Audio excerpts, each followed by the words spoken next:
শিশু শ্রেণী থেকে নিয়ে ছেড়ে আমি আলেম সেকেন্ড ইয়ার পর্যন্ত গেলাম ক্লাসে।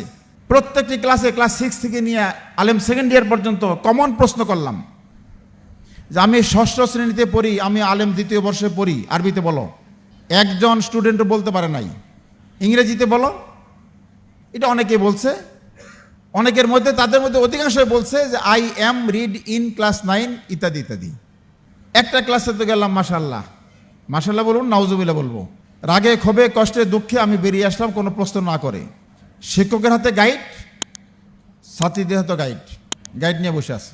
আলেম শ্রেণীতে জিজ্ঞেস করলাম আলেমুন কোন সিগা, তারা মনে হয় আমাকে ধারণা করতেছে আমি মঙ্গল গ্রহ হতে কোনো জীব আসছি আর কি, জানে না আলেমুন কোন সিগা।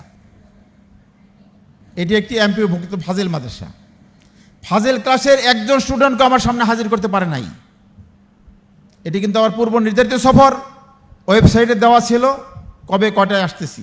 শিক্ষকদের নিয়ে শেষে বসলাম, 3 জন শিক্ষক অ্যাবসেন্ট, মানে 100% শিক্ষকও উপস্থিত করতে পারে নাই।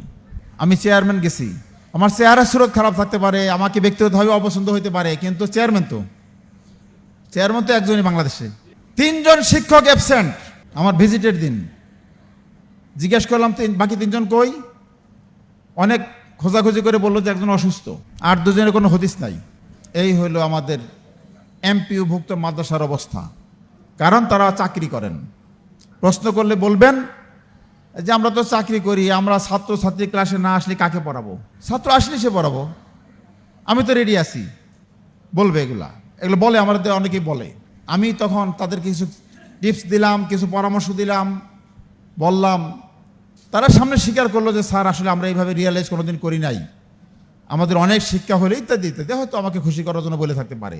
বললাম যে এই কথাগুলো আপনাদেরকে বলি, আপনারা নিশ্চয়ই করেন, যদি কারো ঘাটতি থাকে সেই জন্য আমি শেয়ার করতেছি। সেটি হচ্ছে একজন মাদ্রাসা প্রধান, তিনি ম্যানেজার, তিনি ম্যানেজ করবেন যে ক্লাস স্টুডেন্ট ঠিক আছে কিনা, রুটিন অনুযায়ী প্রত্যেকটি শিক্ষক প্রত্যেক স্টুডেন্ট সময় মতো ক্লাসে যাচ্ছে কিনা, এটি নিশ্চিত করা হচ্ছে প্রিন্সিপালের দায়িত্ব। না হলে তিনি ব্যর্থ, আল্লাহর কাছে জবাবদিহি করতে হবে। আলা কুল্লুকুম রাইন ওয়া কুল্লুকুম মাসউলুন আন রাইয়াতিহি, হাদিস সবাই জানেন। আর দায়িত্ব হচ্ছে প্রিন্সিপালও ক্লাস নেবেন। আপনাদের বিধিতে বলা আছে কয়টা ক্লাস নেবেন, অন্য টিচারের সাথে কম নেবেন ক্লাস, যেহেতু আপনি ব্যস্ত থাকেন, কিন্তু ক্লাস নিতে হবে। আপনি যদি ক্লাসে না যান, ছাত্র ছাত্রীদের যে অভাব অভিযোগ, তাদের যে সমস্যা, কোন শিক্ষককে ফাঁকি দেয় ক্লাসে, কোন শিক্ষককে ভালো পড়ায়, আপনি সেটি জানতে পারবেন না। আপনি ক্লাসে গেলেই আপনি সব খবর পেয়ে যাবেন, ক্লাসে যাবেন। শিক্ষকদেরকে বলবেন, যেটি নিজেরাও আমল করি আমরা, ক্লাসে যাওয়ার আগে একটু প্রস্তুতি নিয়ে যাওয়া।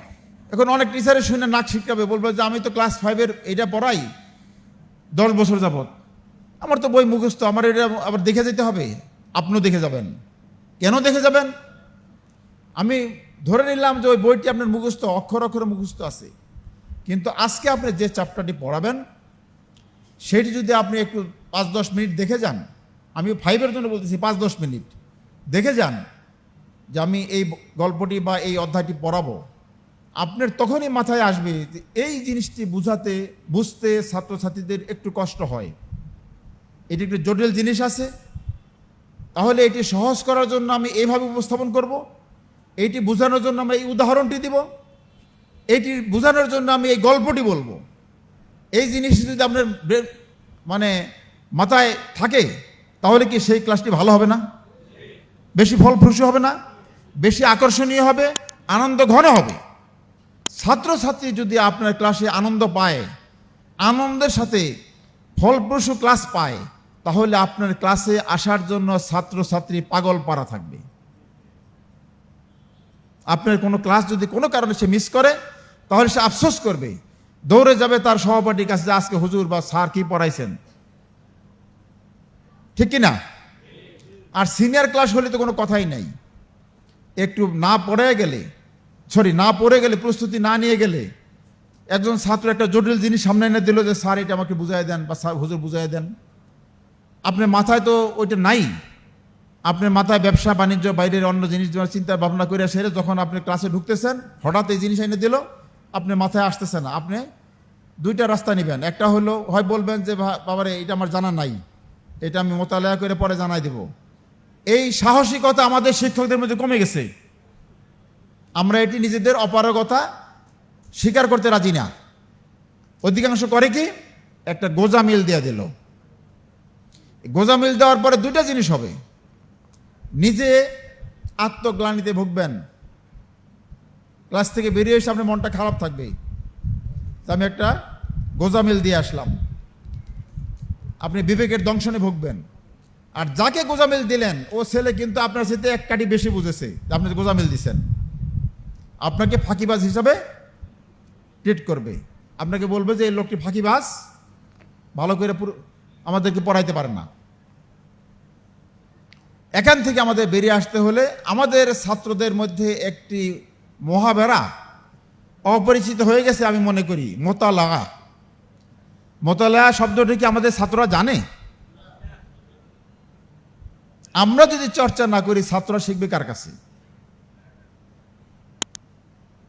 আমরা যখন ছাত্র ছিলাম আমাদের ওস্তাদরা কিভাবে মোতালাগা করে এসে পড়াইতেন, আমরা নিজেরাও ছাত্র অবস্থায় মোতালাগা করে যাইতাম যে আজকে এই পাঠ হবে, এটা অগ্রিম পড়ে যাই, তাহলে বুঝতে সহজ। এই চর্চাটি কি আমরা আমাদের ছাত্রদের মধ্যে, আমাদের নিজেদের মধ্যে আবার ফিরিয়ে আনতে পারি না? পারি। এরপরে যে কথাটি বলতে চাচ্ছিলাম, প্রত্যেক ক্লাসেরই শ্রেণী শিক্ষক আছে, ক্লাস টিচার যাকে আমরা বলি। ওই ক্লাস টিচারকে স্পেসিফিক দায়িত্ব দিবেন যে প্রতিটি খাতার শুরুতে বা শেষে, হাজিরা খাতার, এখন তো বছরের মাঝখানে শুরুতে জায়গা নাই, খাতার শেষে ছাত্র সংখ্যা অনুপাতে যে কটা পাতা লাগে, শিক্ষার্থীর নাম, পিতার নাম, মাতার নাম, ঠিকানা, পিতার মোবাইল, মাতার মোবাইল, এবং ছাত্র যদি সিনিয়র হয় এবং নিজে মোবাইল ব্যবহার করে সেই মোবাইল নাম্বার থাকবে প্রত্যেক হাজিরা খাতায়। এর কেন? একজন ছাত্র আসে নাই, অ্যাবসেন্ট, ক্লাস টিচার তাকে ফোন করবে, তাকে না পেলে তার বাবাকে, মাকে। যদি ডিজিটাল হাজিরা সিস্টেম থাকে তাহলে তো অটো মেসেজ চলে যাবে, কিন্তু আমাদের গ্রামগঞ্জের আমাদের অনেক অভিভাবক তারা মেসেজ বোঝে না, দেখবেও না, কাজেই মোবাইলে কন্ট্যাক্ট করতে হবে যে আপনার সন্তান আজকে মাদ্রাসায় আসে নাই, হতে পারে ড্রেস পরা মাদ্রাসার উদ্দেশ্যে রওনা হয়েছে, রাস্তায় এসে অন্য জায়গায় ঘুরে বেড়াচ্ছে, এরকম হয় না? এটি তো অভিভাবক জানবে না, জানাই দিলেন, দ্বিতীয় দিন জানাইলেন, কাজ হলো না, তৃতীয় দিন ওই শিক্ষককে আপনার দায়িত্ব দেওয়া থাকবে যে 2 দিন 3 দিন যদি না আসে কোনো স্টুডেন্ট, সেই স্টুডেন্টের বাড়িতে চলে যেতে হবে। এটি একটি নতুন কনসেপ্ট আমি বলতেছি আপনাদের কাছে, অনেকের কাছে নতুন মনে হবে যে চেয়ারম্যান কি গজব নাজিল করতেছে। আসলে কি, একজন শিক্ষক যদি কোনো ছাত্র ছাত্রীর খোঁজ নেওয়ার জন্য বাড়িতে যায়, তার কি ইজ্জত নষ্ট হবে না বাড়বে? এ ব্যাপারে আপনারা সবাই একমত, ইজ্জত বাড়বে।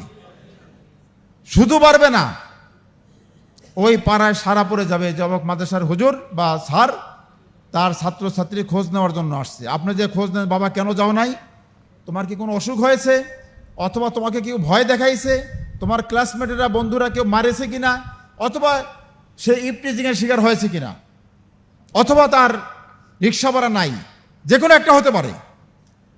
এই খোঁজটি নিলে ওই পরিবারের সাথে ওই শিক্ষকের যে একটা তাল্লুক, মহব্বত তৈরি হবে, হবে না? এইটি আপনি, এই সম্মানবোধ আপনি টাকা দিয়ে কিনতে পারবেন না। তাহলে ছাত্র বাড়ার কথা বললাম, ছাত্র আসার পরে উপস্থিতি বাড়বে। এই কাজটি করলে কি উপস্থিতি বাড়বে না? এটা কি করা সম্ভব? আমরা চালু করতে পারি? পারি। তাহলে তো ভাই, আর মানসম্পন্ন যদি তাকে পাঠদান করি, এরপরে আমার পরের ধাপ হয়েছে এটি মানসম্পন্ন পরীক্ষা, তখন তো আপনার টেনশন থাকার কোনো কারণ নাই যে আমার ছাত্র পাস করবে কি ফেল করবে।